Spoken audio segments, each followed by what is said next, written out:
each time you try something new, you get a little braver and you get a little willing to try it again next time. Welcome to Vet Life Reimagined. Because we talk about the possibilities in veterinary medicine here on the podcast, I get some interesting questions. I recently had a father reach out on LinkedIn saying that his daughter wants to be a large animal veterinarian, but their horse veterinarian seems to only have her job. So he asked, do most large animal veterinarians have more than their jobs? I had already wanted to get more equine and large animal veterinarians on the podcast, so it motivated me to reach out to one I had on my list, Dr. Fairfield Bain. He has a very diverse career journey and story, and he was very interested in discussing this question. He is boarded in equine internal medicine and pathology. He is very well known in equine neonatology and perinatology. He has worked at some of the most prestigious equine hospitals and veterinary universities. I can't do his career justice in an intro. He's had lots of interesting twists and turns. I love this conversation, so let's get to it with Dr. Fairfield Bain. What was your life before vet school, and when did you know you actually wanted to become a veterinarian? Yeah, that's a great question. I actually thought about that earlier today because I'm a little atypical. I didn't grow up around horses. I grew up on a farm, a family farm in Southeast Virginia. We had hogs and cattle, but like any other farm kid, we had dogs and other kind of pets. And I grew up in the era of the James Herriot All Creatures Great and Small book series and TV series. And the veterinarians that I was exposed to as a kid were the typical mixed animal practitioners that did everything. And they were sort of like the mentors that I found. So as a kid, I wanted to be a veterinarian because I thought they were cool. They could do anything and everything and really attracted me to the profession.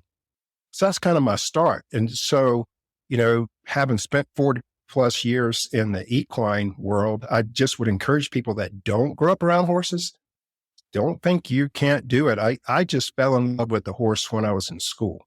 And that was the transition. I mean, my dad loved to go watch thoroughbred racing. So I had some introductions along the way. And when I was about 9, we got a horse to ride, but I rode a little bit. I wasn't some serious horseback rider, certainly nothing in that regard. But I fell in love with the horse and the diseases the horse had in school. And I just never looked back. Yeah, and I want to talk more about how you grew up too, because you mentioned you lived on a farm in Virginia, a lot of hogs and other animals, not horses.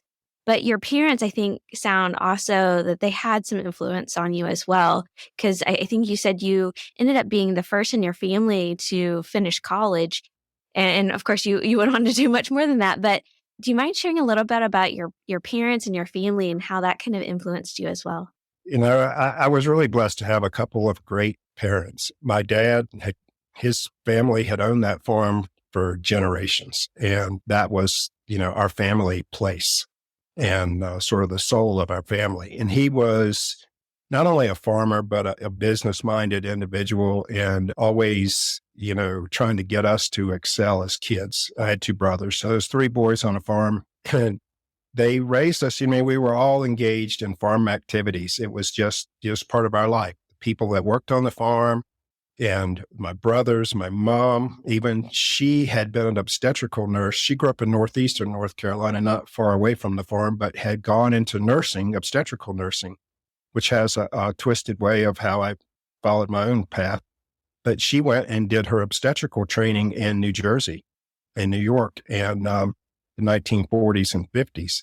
And so we had that blend of her medicine background, especially obstetrics and neonatology, and then the farm background. So we had calves and baby pigs and all that kind of thing. And she was always playing nurse to all of them. And so I got into that, and that was just the life we were in.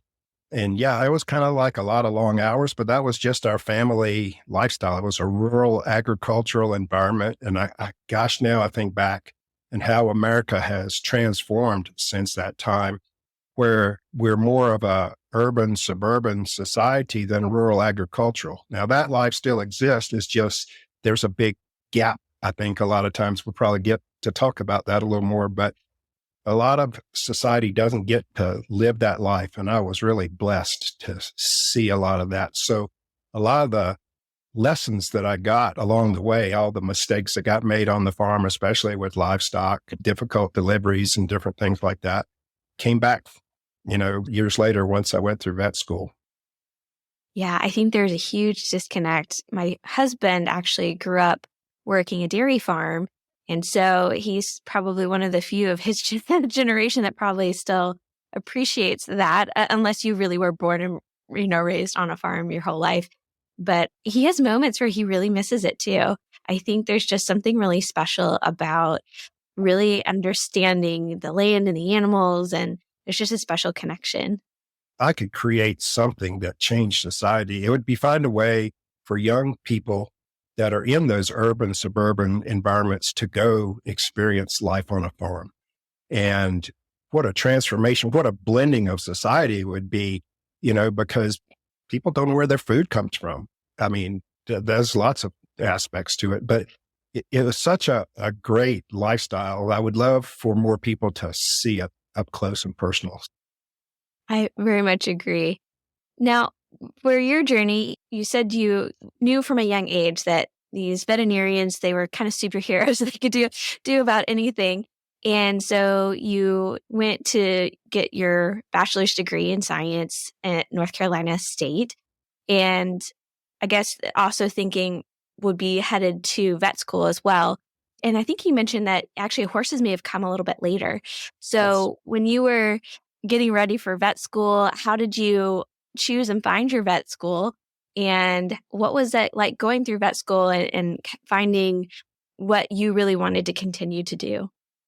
Yeah, that's a good question. You're exactly right. I think I still had that role model, of the mixed animal veterinarian when I went off to undergraduate school. And I was in animal science at North Carolina State. And the great part about that was they exposed you to even more aspects of agriculture than I had grown up with. And so that broadened my horizons for sure. But I still had that image of the mixed animal veterinarian interested in everything. And everything that was new was a curiosity. So it was like, it's just like being in an ice cream shop, I think. And it wasn't until that I got in veterinary school, and some of it was the people in my class that I associated with, but some of it was the professors. I went to Auburn University, and how I got there is back in that time, Virginia and North Carolina both did not have their own veterinary school. So they had what was called the Southern Regional Education Board contracts with different schools, mostly throughout the Southeast. And I ended up getting accepted to Auburn University. And I jokingly say, I don't think I could spell Alabama when I got in to vet school, but I loved it. It was just everything I could have imagined. Every day was something new. And you were invested in the process. Everybody worked hard, but we were all doing it together. And so it was like a team mentality. They made you feel like it was a family. Tests were a little intimidating, but we got through them.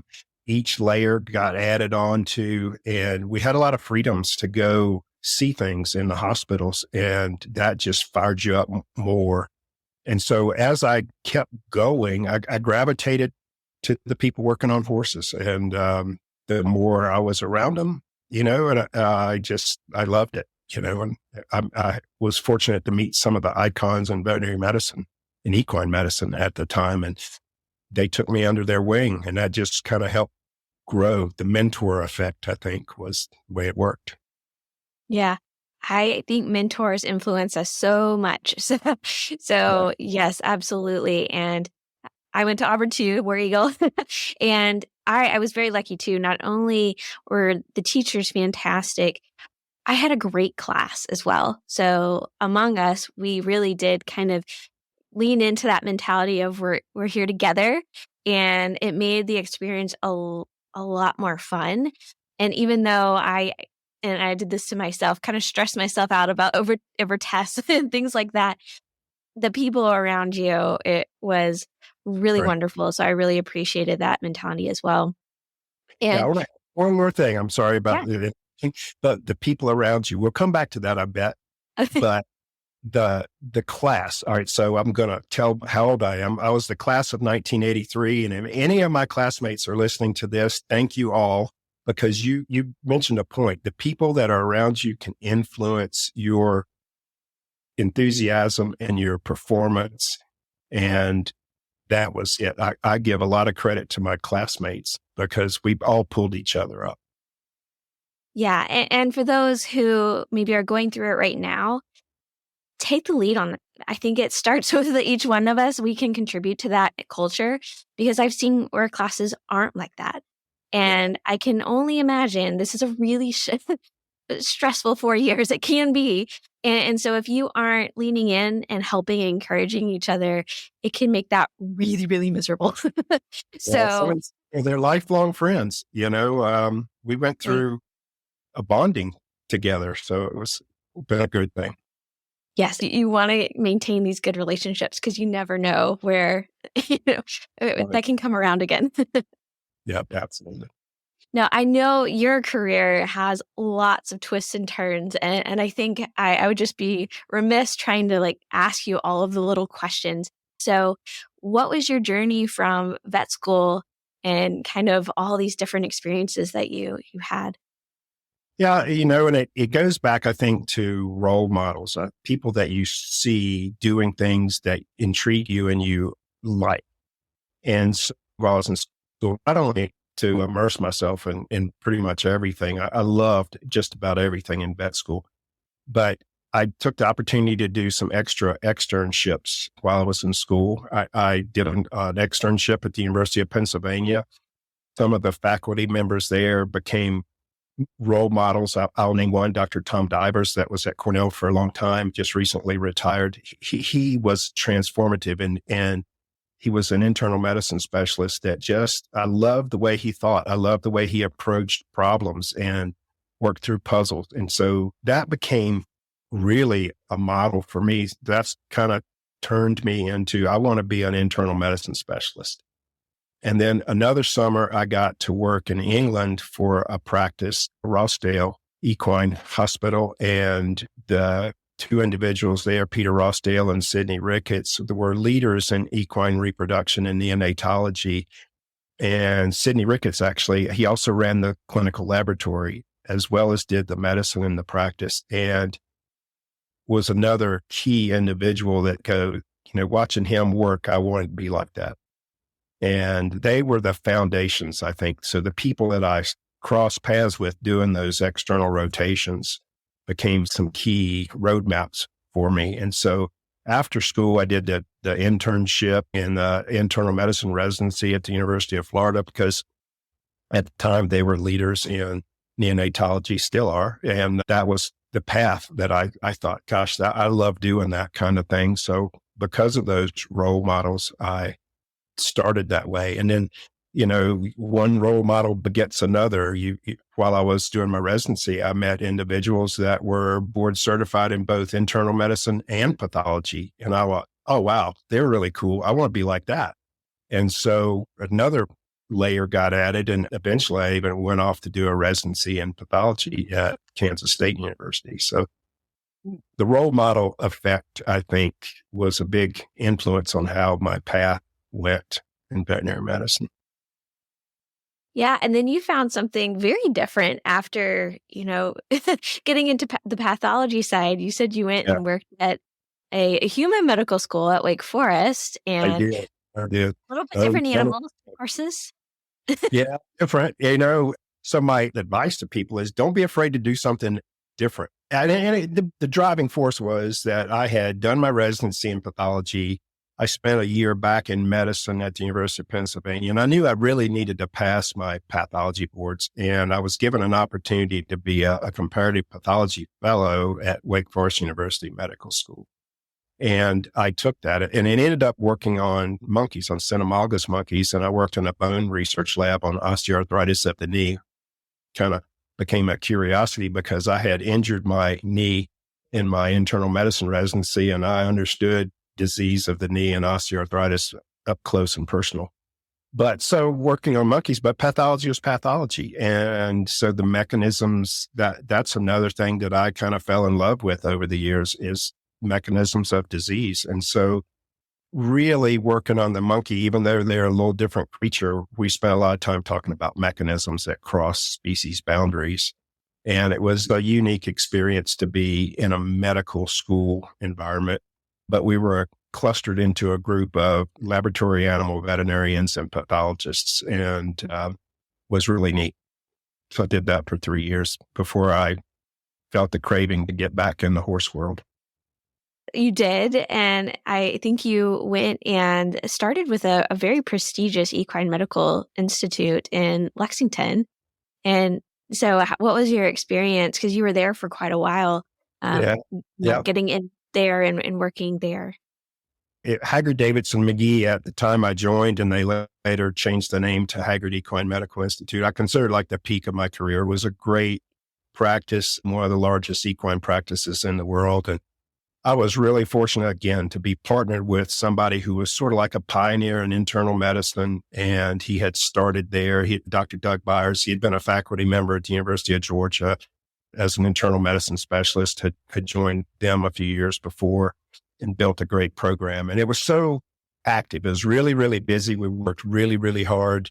Maybe another piece of our conversation about the amount of time that gets invested. But as hard as we worked, we all felt a level of enthusiasm because it was fun. Every day was like we found something new to try. And that, I think, we were all enmeshed in the same mindset. So we were talking about the people around us. We grew from just the two of us to 5 before I ended up moving on, 5 internal medicine specialists. And that place has become a key place for equine internal medicine, as well as other specialties like reproduction.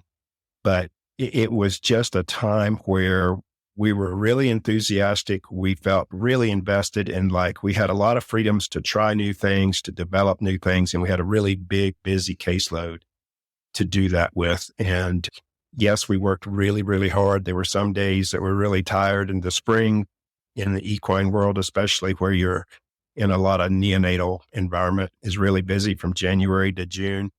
By July, you're a little bit tired. But by December, your enthusiasm level was back up and you were ready to go again and think of new things to try for the next season. So it was great. That's I consider one of the peak experiences of my life. Yeah. Now, also, this one just popped into my head because one of the things I think might be a little bit different with equine medicine versus a lot of others is the human side instead of the other end of the leash, the other end of the bridle. I don't. The humans that these horses, the lead. Thank you. Sorry, it's been a little while for me. And so I'm curious, like, what was it like working with the people who owned these horses as well? Because I mean, Lexington is like horse country. So what was that experience like? It's great. I'd say every place has its unique set of people. It's transformed some over the years. But early on, it was predominantly a thoroughbred environment, which is more of a business, and you have different layers. So a lot of times your owners were not always present, but you had the farm management, the farm personnel, the grooms. All of them had different stories depending on their level of involvement. And so you end up learning to talk to different levels of people. And I can tell you just some of the greatest stories I can ever remember from my practice career happened at 2 or 3 o'clock in the morning when somebody brought a sick foal into the ICU, and everybody's busy. Everybody's working hard in the spring. And some guy comes in, a lot of Irish folk, and they love to tell stories, but 2 or 3 o'clock in the morning, we'd be laughing and hollering because somebody had a great story to tell from their week on the farms. So you had the whole level. And then, you had people who owned Kentucky Derby winners, and they have a different level of expectations. And surprisingly, it wasn't as intimidated. And remember, I said, I didn't grow up in the horse world, but I felt really accepted in that because they weren't really interested on how well I rode or what I had done. They wanted to know my level of medical expertise and that they were getting the best medical care. And I think my encouragement to young people is don't be intimidated to invest yourself in that environment because you build those skills. The best skill you need is learning how to communicate and talk to people. I would say learn how to like people because I can still remember those stories. I can still remember those people. And a lot of them became good friends over the years. And I love that part. Now, that sounds all rosy. The reality is there's some people that aren't so communicative skilled and not as nice. And those days happen. But they're a small percentage compared to the big percentage of people that like to interact and they appreciate what you're doing. So that carries you a long ways, you know. Well, that's good. And then you also ended up moving away from this facility. Why did you move and where did you go from there? Yeah, no, that's a good question. I mean, I loved it and I probably would still be there to tell you the truth. And a lot of things that I've done in my life have been driven by family. And my family to this day, still the most important thing to me. And my father had passed away before I had been there, but my mother was still alive. And so she was older, starting to have health problems. And so I took what was going to be about, a year off and take care of my mom kind of thing. And I just ended up never going back. Another opportunity arose and I ended up going to Colorado for a year.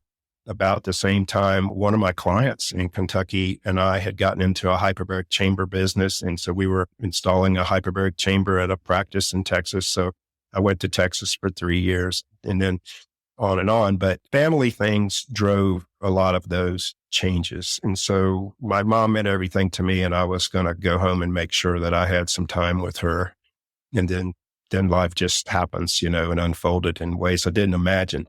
And so that's not bad either, though. I think I look back and I think, gosh, I'm glad I did because I met different layers of people each time I was somewhere different.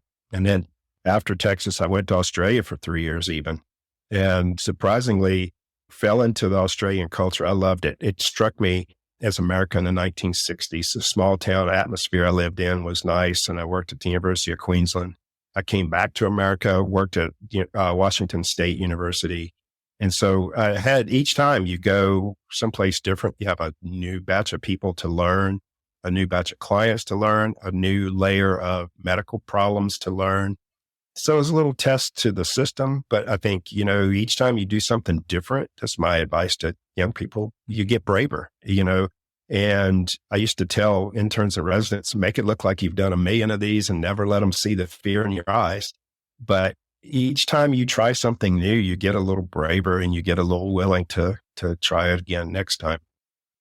Such great points. One of the ones I want to emphasize again, because I was having a conversation with another colleague about this as well, is as our career evolves, and I want to use the word evolve more than pivoting or something like that, because I think it's just a natural evolution sometimes that a lot of these reasons for change will be non-career related because there's so much to us as human beings. I think we're a passionate bunch. We really like what we do. At the same time, there's a lot more dimensions to us as individual humans.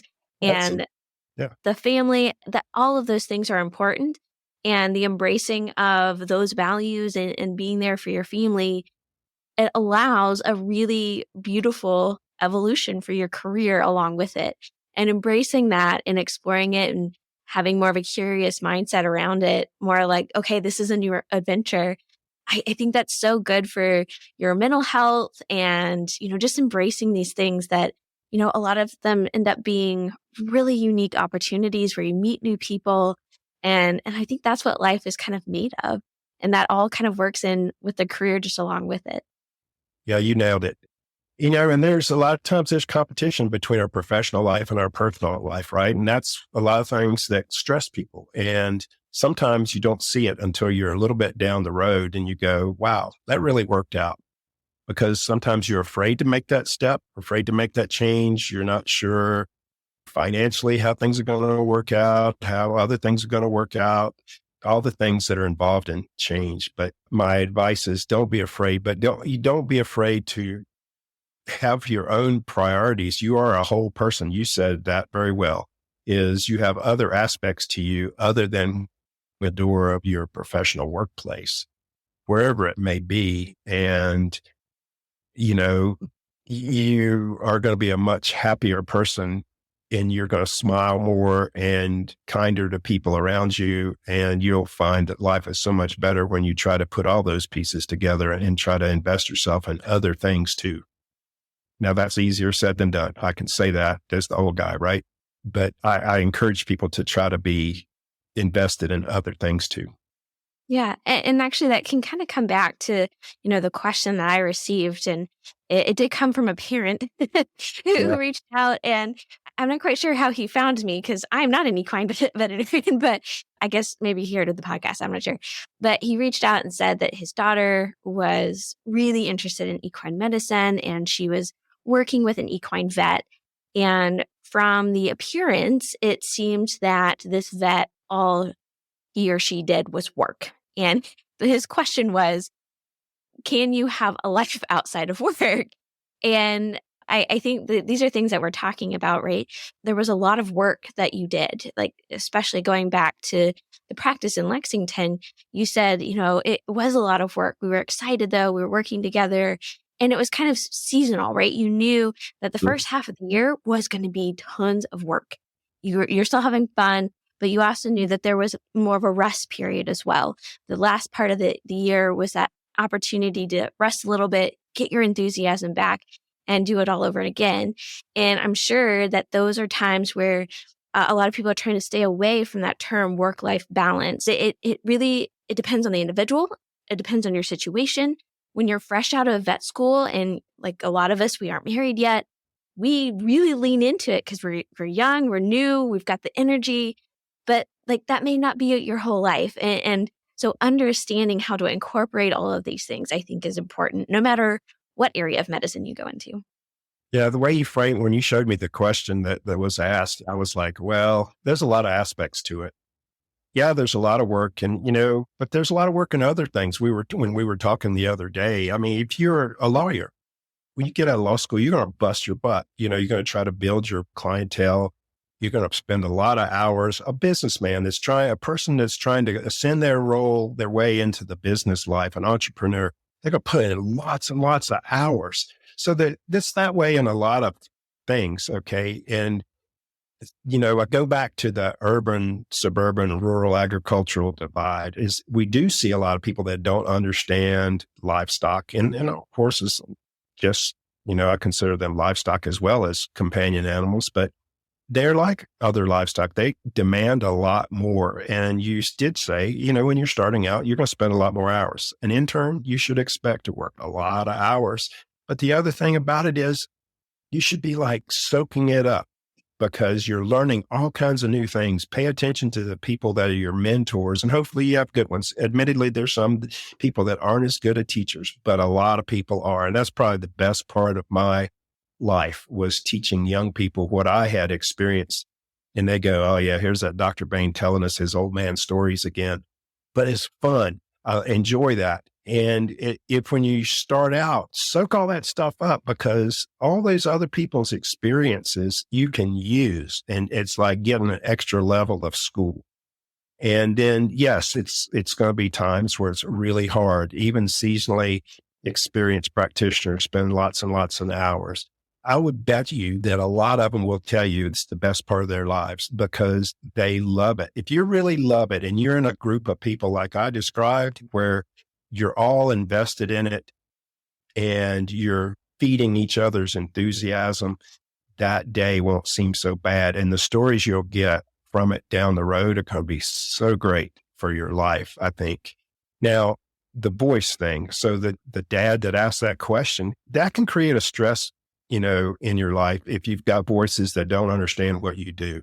And I thought about that a lot because, like I said, we're predominantly an urban suburban society that doesn't understand rural agricultural culture and lifestyles so much that do require lots of hours. And when you're trying to be in one culture and the other culture's pulling at you a little bit and they go, oh, you're spending all these hours doing all this.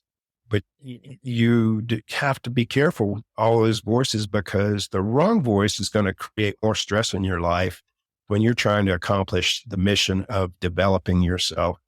And so you almost have to protect yourself and decide the right voices to listen to. I think they're not evil. They just don't understand that culture, I think. And, there's a balance. But the seesaw tips one way and then the other sometimes. And like we said, there's seasons of life and seasons of the year in the profession where you're going to put in lots of hours. But I think you get to a point after you invested some of yourself in that short term where you look back and go, gosh, I feel really proud about what I've accomplished. And that's the part for me is that I want young people to feel is that they got into this because they like medicine. They love the process, whatever direction they choose. And then they build something that they become proud of. And I promise you that part right there will make the professional life for you because you'll come away feeling good about yourself. And that's the part I wish for young people in veterinary medicine and equine medicine, especially because it seems that the numbers entering are not equaling the numbers leaving, and we need more young people in equine veterinary medicine. And I can tell them that it's great fun. Yeah, I think I shared this with you too. I had two, parents that both had big careers. So my dad's a child psychiatrist. My mom is a teacher and got her master's in early childhood and development. Yes, you can blame them if I'm kooky. But they, both are, they were very passionate about the careers, right? And so even though neither one was a veterinarian, I think they got me being very passionate about this thing I was pursuing. And I think that's really helpful. And this father who reached out, he's doing it in the heart of love. He cares about his daughter. It is good to make sure that you are around people, and it doesn't have to be like necessarily other veterinarians. I know there's a lot of vets who marry vets. I really didn't want to marry a vet, but I did marry a very hardworking person. And so he does appreciate that. So, surrounding yourself with people who at least get it, the drive to do something in your career that is meaningful to you. Not everybody, sometimes job is just for money, and that's fine if that's what they want to do. That's usually not the people who are attracted to this profession. So just, yes, making sure that you do have the good support system, and just to understand, if somebody does express concern, where that's coming from, and just kind of, take it with all the understanding, appreciate their concern for you, but also know, I am doing this because I am very passionate about this. I want to be proud that I am doing this work for, a bigger good or whatever your value is.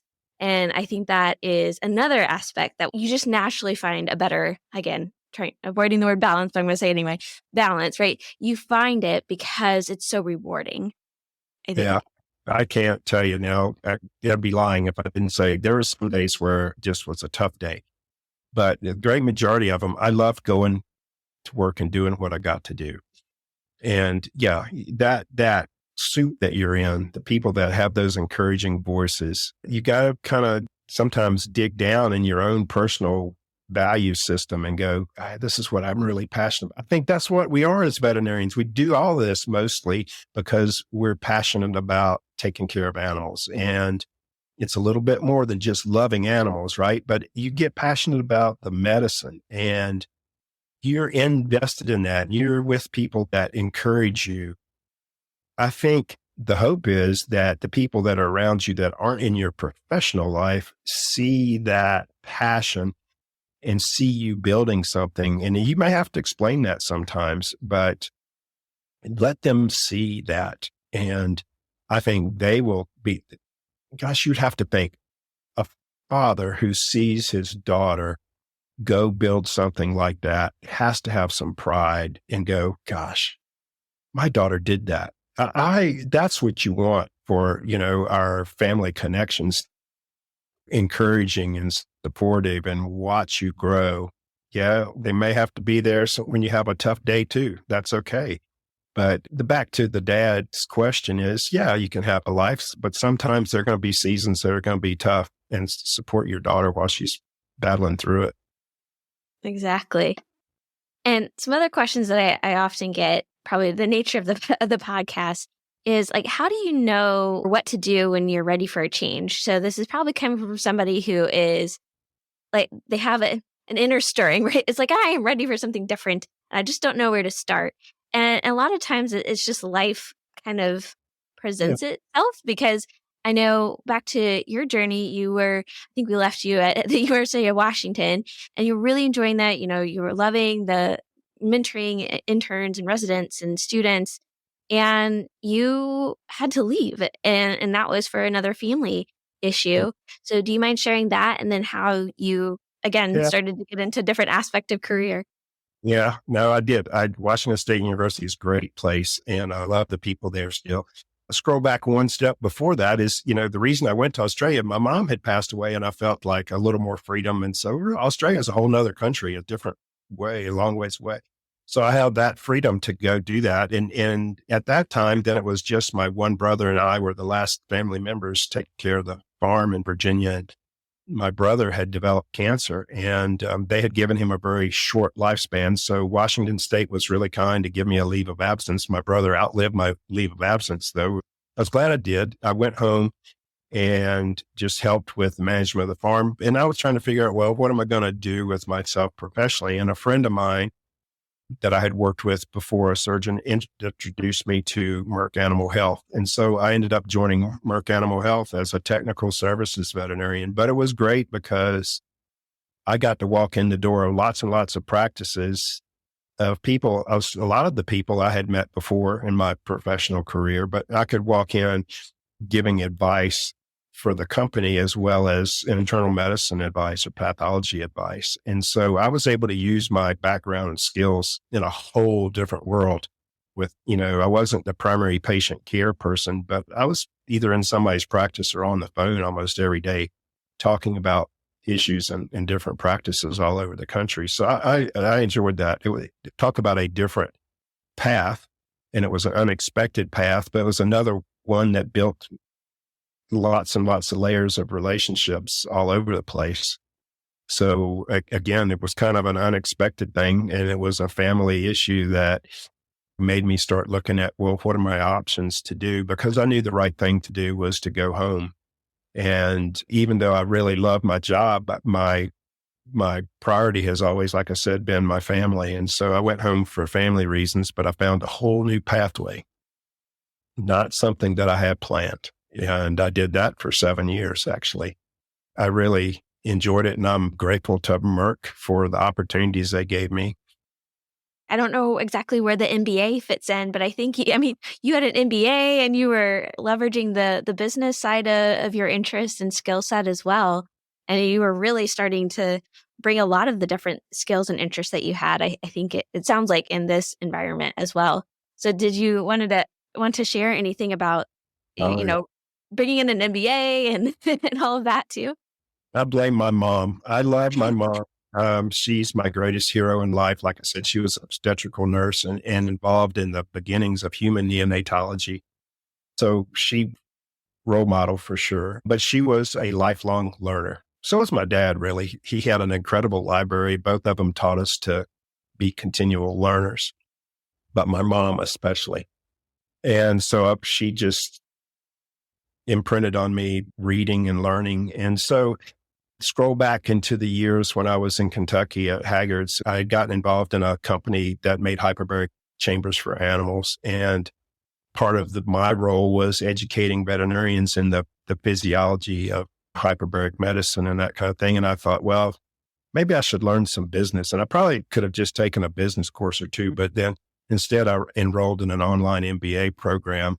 And a whole different thing because I was new to Excel spreadsheets and all that stuff and financial calculations and things. And that was a little different. There's a little stress to the system to do that. But I would do that in the evenings after I came home. And it took me a couple years, 2.5 years to do that. But it gave me an extra layer of thinking because it was a little bit different when you think about business structures. And it has come back around. My parents both were kind of entrepreneurial minded, especially my dad. But years later, so then I'm in Merck, and I ended up joining their business development group because not only did I have the background in medicine and learning what's important for the horse as far as good medical principles, but I was able to take the MBA skills and put them into how to build business assessments, networking with people that had startup company ideas and trying to do calculations about whether that made good business sense. What's the market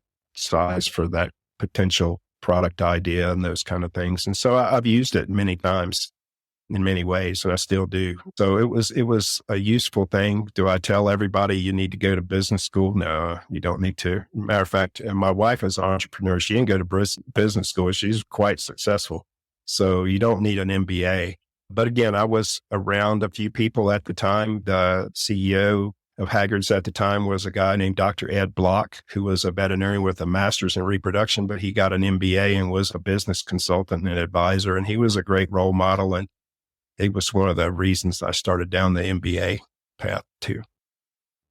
And I know that, you enjoyed your time at Merck, but were maybe wanted to do the last little bit back as an internist. And so went to Tennessee to work with them. Did you want to share a little bit about, as you were coming to I might, we don't use the word retire because most of us have a hard time retiring. And I know you're not allowed to say that word. but as you were thinking about transitioning into something a little bit different, you really wanted to get back to horses. So what was your thought process there and kind of where you are today? Well, I knew that, that's always the thing. It was always my love was the Dr. House approach, figuring out the puzzle and all that. And for you young people that don't remember the TV show, Dr. House, it's a great TV show. It's worth binge watching some weekend. But it was solving the puzzle of internal medicine, the complicated medical problem of the sick horse. And I loved that. And so I had an opportunity to go to Tennessee Equine Hospital, south of Nashville. And it was more like I proved to myself I could still do it. And I loved it. And again, you got to meet a whole new set of people, a new system, the interns, the technicians, the clients, the horses was great. So I did that for a little over a year. And then I stepped away at the 1st of July because I'm back home in my house in New Mexico doing business consulting for animal health companies. Excellent. And you talked about the technicians right then. And I think I saw you either reshare a post or post about equine technicians. Mm-hmm. And if you don't mind sharing a little bit about your thoughts and what you've seen, what are the career opportunities for technicians who are interested in staying in equine medicine? That's a great point. And we talk about ourselves because we're veterinarians, right? But the whole team makes the thing. And the nursing care, I couldn't have done any of what I've done in my career as an internist without good technical staff. And I've come to appreciate them so much. I have so many. If I start naming names, I'd be here for a day. But there's some outstanding ones, and they taught me medicine. I would even tell some of them, I would tell interns, if she says that you need to ultrasound this foal's abdomen, she probably knows what she's talking about. So learn, they're teachers too. They're like your arms. They reach out. They do a lot of the patient care. They pay attention even more because we have a different path, right, in our day. And without the competent technician taking care of the patient, it gets a lot harder. And that has grown. I've watched from when I was young. Now I think the role of the technician or veterinary nurse has expanded so much. They are growing leaps and bounds with their own specialties and things. And I can't applaud them enough. And so I hope they continue to grow, they continue to be elevated in the professional world and are appreciated more. They're way underpaid, no doubt. I hope that changes too. That's my cheerleader thing for the technician world is I want the veterinary profession to make them on a much higher level and they are financially rewarded for what they do because without the nursing staff, patient care doesn't exist. And the veterinarian can't do all that themselves. The owners most often the owners are untrained and either unwilling or don't have the time, don't have the knowledge base. And especially when it comes to taking care of sick or critically ill animals, they really need skilled nursing staff. And so I just can't applaud them enough. They've made my life so much better. So if you wanted me to play cheerleader too, besides young veterinarians, technicians, I love you all. Fantastic. Well, thank you. I hope that gives a lot of encouragement to people who are interested in getting in equine careers. And so I have a couple final questions for you. And one is inspired by you because you said one of the things you really want for veterinarians and, well, vet techs as well is really to do something that they can reflect back on and feel very proud about. So you've done a lot. So this is probably a very unfair, very hard question. But when you look back, what are some of the things that you are most proud of? For years, I saw myself as a neonatologist, perinatologist, and I've done it in different places at different levels, from basic to very, very advanced. And so I think of the things and experiences that I've had over the years, being involved in growing the world of neonatology and perinatology is probably one of the things that I feel the most proud of. And it kind of comes back to some family things. If I want one person to be proud of what I did, my mom. And that was her start. And so that was sort of the imprint that I started out on. And I probably didn't really realize it at the time. But I think back, my mom, her claim to fame was she delivered Frank Sinatra's baby. She was so proud of that. But she was really involved in the early stages of neonatology and human medicine. And I watched that grow and since the 1980s, and I was really fortunate to work with some of the leaders in the profession in that particular specialty. So I am proud of that. Yeah. Well, I'm glad to hear that you've also seen the human side grow since I'm going to give birth here in a little over a month. It's good to hear. And then finally, what is something when you think about gratitude and being grateful, what is some of the first things that come to your mind? Oh, you have a lot of things that you take for granted. I'm sure as a kid, I took for granted growing up on that farm. And now that I live a life like a lot of people, I live kind of a lifestyle, a little bit rural, but I live in the mountains in New Mexico. I'm kind of a hermit. The opportunity to grow up in an environment like that, I'm grateful for. I'm grateful for the people that stepped up along the way. Those mixed animal practice veterinarians that took me under their wing. I'll name one. His name is Dr. Rylan Edwards, still alive, still ticking. Incredible man. His two sons are veterinarians. It was an imprint in his family. He was an imprint in the community, but he took me under his wing and taught me a lot about not only being a veterinarian, but being a good people person. So there are people like that along the way. And then all the mentors along my path and people I got to work with. I'm really grateful that I got to cross paths with people like that. And I mentioned the technicians. Oh my gosh. Some days I think about them, I almost want to start tearing up because I really loved my days with all those people. And so you look back on your path and you go, gosh, it was really hard some days. But a lot of those good days were because of all the people that I got to work with.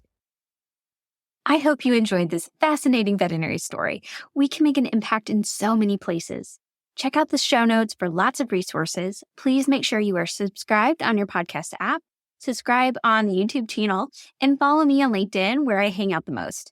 You can contact me on LinkedIn, on the website at vetlifereimagined.com. And brand new is that you can text me. To send me a text message, find the link at the top of the show notes below that says, send us a text message. I want to thank our longtime sponsors, Fire Consulting and Will Hughes, who support the podcast over on our hosting platform, Buzzsprout. You can support the podcast too. Just check out the show notes for a link. And I hope to see you next time on Vet Life Reimagined.